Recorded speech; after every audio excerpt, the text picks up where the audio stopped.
So for the uninitiated, those who may have wagged off science class, what is a total solar eclipse? Okay, total solar eclipse occurs when the moon passes directly between the Earth and the Sun. Happens roughly once every 18 months or so, which makes them very rare. And the moon's shadow never covers the entire Earth. It only covers a very small portion of it, which means that any one place on the surface of the Earth will see a total solar eclipse roughly once every 400 years. Wow. So very rare indeed. Absolutely. So if this solar eclipse over North America this morning, our time, was a total solar eclipse, are there other kinds of solar eclipses? Yeah, there are. There's two other kinds. There's partial. So a lot of people in North America that weren't directly under the shadow itself, but sort of off to the side, because the actual path of the totality is only maybe not even 200 kilometers wide, the actual shadow. So if you're outside that, you'll see the sun partially cover, actually you'll see the moon partially cover the sun, but not completely cover the sun. Now the other kind of eclipse that you can see is something called an annular eclipse, and that happens when the eclipse takes place when the moon is at its farthest distance from the Earth. So it doesn't completely cover the sun, it leaves this ring around the outside, an annulus, which is where we get the name annular for the eclipse. Those are probably possibly more rare than total solar eclipses, because the moon has to be just as far away as it can, so it doesn't quite cover the sun. Fantastic. And there's solar eclipses, obviously, but can there be lunar eclipses with the moon as well? Yeah, absolutely. That takes place when the moon gets on the other side. So instead of the moon blocking the light coming from the sun, the Earth blocks the light coming from the sun. It doesn't shine on the moon. So that happens can happen when we get a full moon, and gradually, as the Earth passes in front and blocks everything off, you'll see the Earth's shadow encroach onto the moon, and the moon sort of turns a charcoaly, browny kind of color, and then in totality, if we're lucky and the atmospheric conditions are right, it turns blood red, and that's the blood moon. Now those are more common. We can have a couple of those in a year, or maybe once every couple of years. I think we get at least one next year visible from New Zealand, because the Earth's shadow is big enough to cover the entire moon.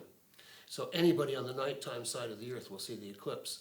But on the moon's shadow only covers a small portion of the Earth, which is why very few people relatively get to see the total solar eclipses. Mm. So has there ever been a total solar eclipse over Hawke's Bay or New Zealand?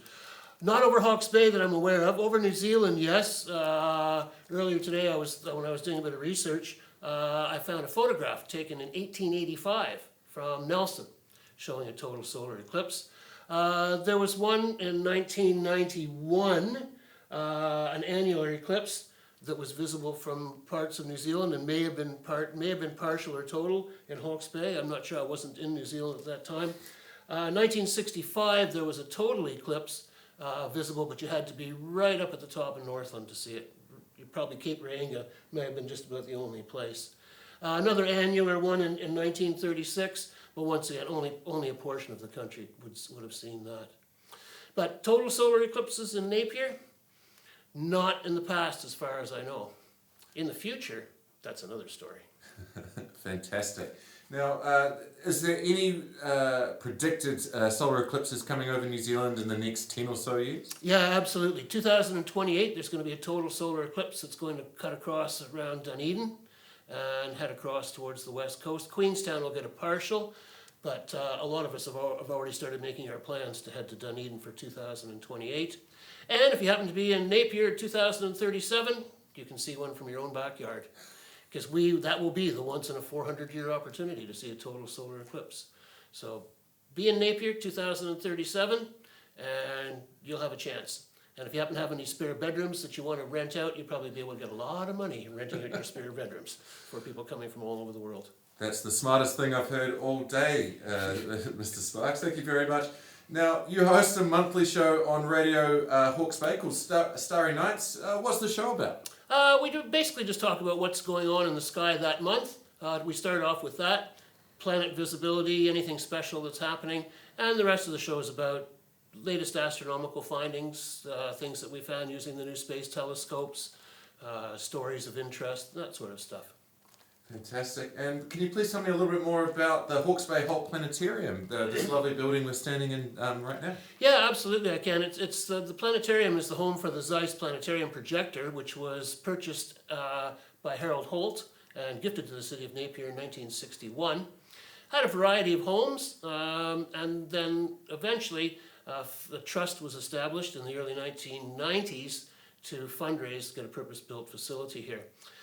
This is that purpose-built facility, and we opened on this site in 1998. Bit of a rocky start to get going, just to make sure we had everything up and running. 2002, I left my job as a full-time mathematics teacher and came down here and have been the planetarium director since then. It's an honour to have you here, and if people want to come and see the planetarium, when are you open and how can they book a seat? Right. Well, the beauty of it is you don't have to book anything. All you have to do is show up. We're open to the general public every Sunday evening, 7 p.m. until 9 p.m. So no bookings are required. We start our main program about 7:15, runs through till about 8:30, and we're here every single Sunday. It doesn't matter whether it's a stat holiday or not, because the stars don't know that it's a holiday. They're always there, so we're always here. Other than that, we do a lot of work with school groups, Cubs, Scouts, senior citizens groups. You can hire the facility and have your birthday in here if you want, and we'll show you what the sky looked like over your head on the day you were born.